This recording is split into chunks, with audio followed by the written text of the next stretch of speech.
You're welcome to this channel. If you are new, subscribe to the channel and get more videos on web development. In today's lecture, we are going to be looking at examinable multiple choice questions. In our next lesson, we will be looking at the essay part of web development or the practical part of web development. Let's move on. So we have these questions here. Choose the single best answer. Choose the single best answer. So over here, question 1 says, which tag represents the main idea or largest heading on a page? A. H6, B. Header, C. H1, D. Title. So the correct answer here is C. H1. Why is the correct answer C? In HTML, H1 has the largest heading, followed by H2, so that when the number adds up, maybe from H1 is the largest, so H2 becomes the second largest. But right now, in the multiple choice here, we have H1, we have H6, we have header, title. So probably the possible answer or the correct answer is H1, C. Question 2. Which attribute on the image element provides alternative text for screen readers? A. src, that's the source. B. href. C. alt, meaning alternative. D. title. So the correct answer is C. alt. Now, why is the correct answer C? The alternative provides text for screen readers. That is its purpose. So, for example, when you want to insert image, you start with the image element img source. Let's say I saved it as logo upsc dot png or jpg, but I'll be using it as logo. So at the alt side, I'm going to write upsc logo as the alternative. So it's simply for text for screen readers, yes. Then question 3 says, which element creates hyperlink to another page or resource? A. Link. B. A. That's the anchor. C. We have nav, that is the navigation. And D. We have the href. So the correct answer here is A. Don't be confused when you see these possible answers there, where we have the link and we have the href and also we have a. Nav is out of this. So these three multiple choice left are very tricky because someone might choose href or link because the question says hyperlink. So the person is going to choose link. But the anchor tag is responsible for linking pages together. The anchor tag counts before the href even counts. So the correct answer is B. That is the A anchor tag. Question 4. What does CSS stands for? So A, we have cascading style sheet. B, we have color style syntax. C, we have computer style section. D, we have creative styling sheet. So the correct answer for question 4 is A, cascading style sheet. So that is the meaning of CSS. And question 5 says, which HTML is the correct way to include an external CSS file? Note that we have internal CSS file and the external CSS file.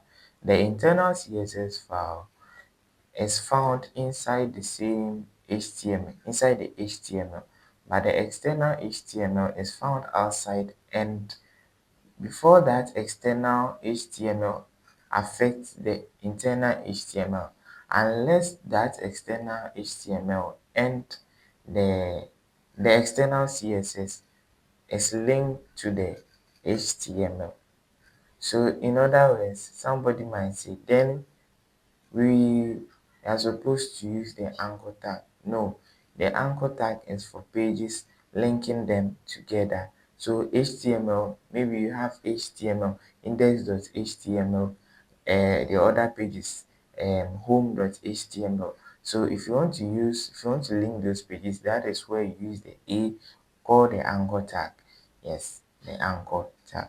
Now, the possible answers here, we have link rel is equal to style sheet, href is equal to style.css, b style source is equal to style.css and a close tag. We also have c to be script href is equal to style.css brackets close, that is a close tag. Then d we have at css into bracket and the double quotes style.css. So looking at these possible answers, D is out of the league and C is also talking about script, and the question is demanding, or the question is talking about CSS. So we are going to focus on the A and B. Now,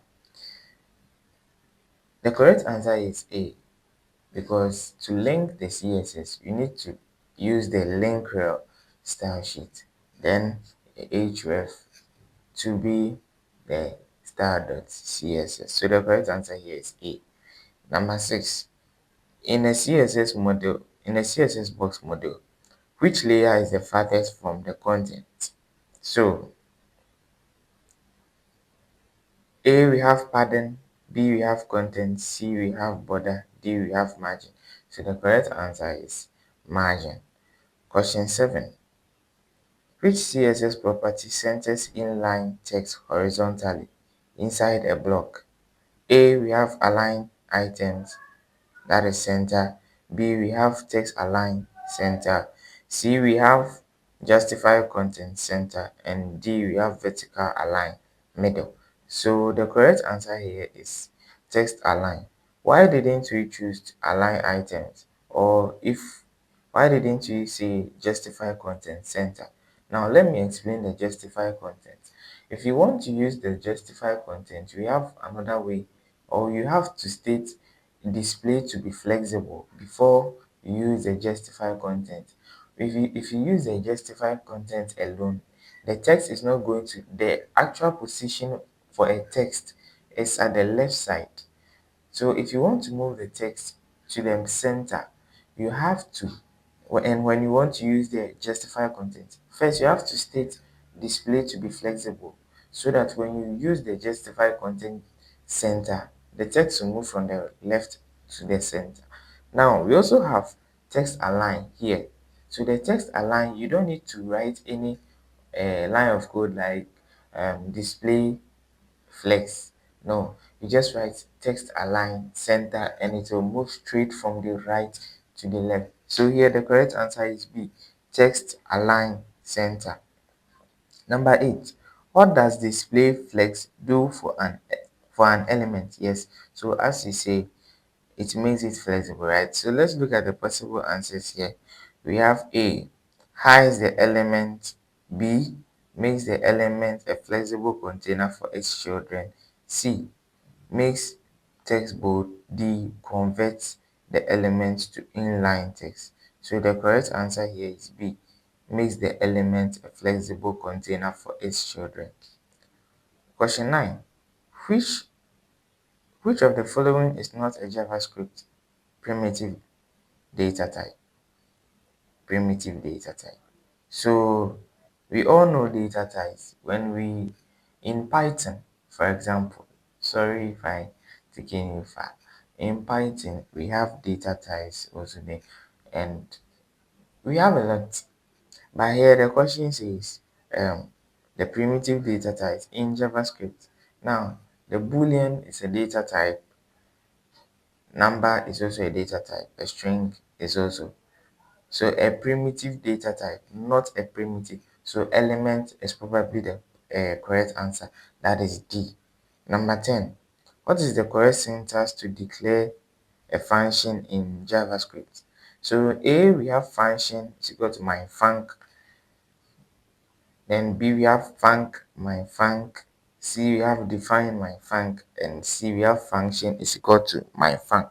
So the correct answer is function my func brackets there. Yes, so that is the correct answer. Number 11.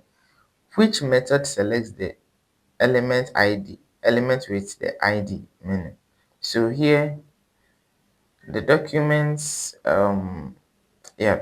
So here A, we have documents dot get elements by tag name to bracket menu. B, we have documents dot query selector or menu. C, we have documents dot get elements by ID menu.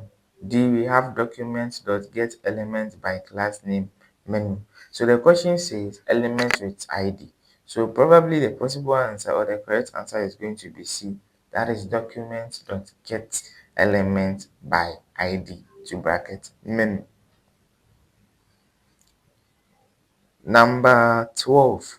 Which JavaScript construct the best for handling a value that will be best that will be set once and never re-signed?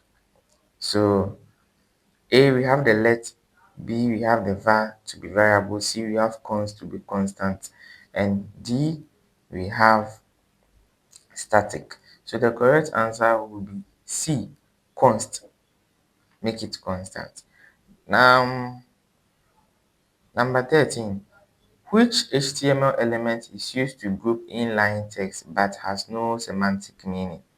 So, group inline text. We have section, we have a B to be div, C to be span, and D article. All of these are used to group, but the question says but has no semantic meaning. So probably the possible answer or the correct answer is C, span. Now, number 14. Which CSS selector tags targets only elements with class notes? We have A to be hashtag note, B dot note, C note, D asterisk note. So the correct answer is B dot note. Why are we choosing dot note? So in HTML, when we use a class, maybe div class is equal to container. So div class, because we did it as div, maybe div class, that is equal to container. In CSS, you can't just write container and start styling it. No, it won't work. We have to bring the dot container before we start everything. So the correct answer is B dot note. Number 15, our last question. Which of these is the correct way to add an event listener for a click on a button element stored in a variable button? So we have A to be button dot on click is equal to my handler. B is equal to button dot add event listener click my handler. C, button dot listening click my handler, and D, on into bracket button click my handler. So the correct answer here is B. That's button dot add event listener click my handler. Thank you all for joining. Hope to see you again next time, and we will be treating the essay part on web development. Stay tuned for more videos.